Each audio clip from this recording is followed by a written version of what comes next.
তোমার ভাইয়া তো আমাকে বলে, নিতু এত লক্ষ্মী একটা মেয়ে, আমাদের আরিফের জন্য এরকম একটা বউ হলে মন্দ হয় না।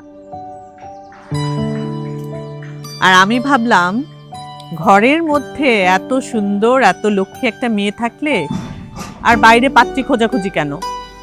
যেই ভাবা সেই কাজ। আমি আমার ভাইকে ফোন করে বলে দিলাম।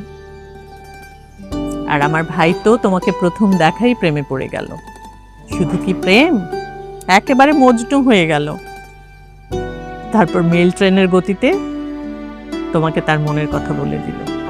কিন্তু তুমি কি করলে? তুমি ভুল বুঝে চর বসিয়ে দিলে।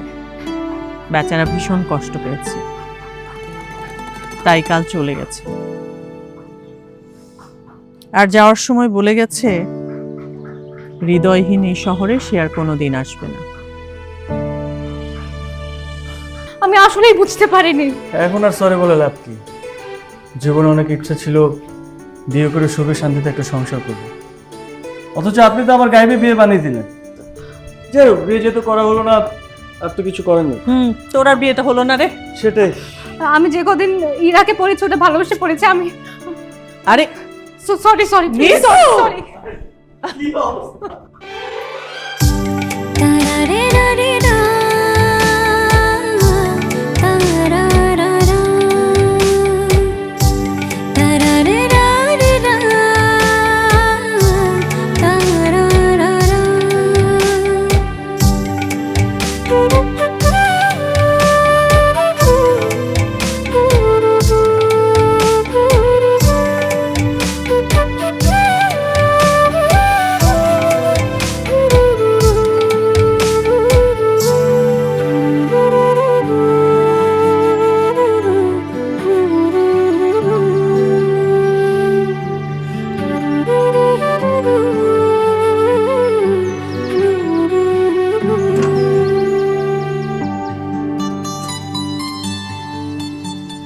নিতু,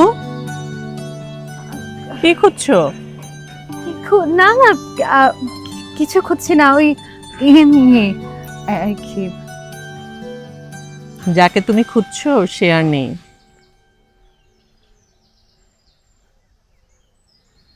নিতু, আজ এই বাড়িতে তোমার শেষ দিন। এখন আর সত্য কথাটা লুকিয়ে কি লাভ বলো? সত্য কথা? তুমি যখন প্রথম ইরাকে পড়াতে এসেছো তখনই তোমাকে আমাদের খুব ভালো লেগেছে। তোমার ভাইয়া তো আমাকে বলে, নিতু এত লক্ষ্মী একটা মেয়ে, আমাদের আরিফের জন্য এরকম একটা বউ হলে মন্দ হয় না। আর আমি ভাবলাম ঘরের মধ্যে এত সুন্দর এত লক্ষ্মী একটা মেয়ে থাকলে আর বাইরে পাত্রী খোঁজাখুঁজি কেন? যেই ভাবা সেই কাজ।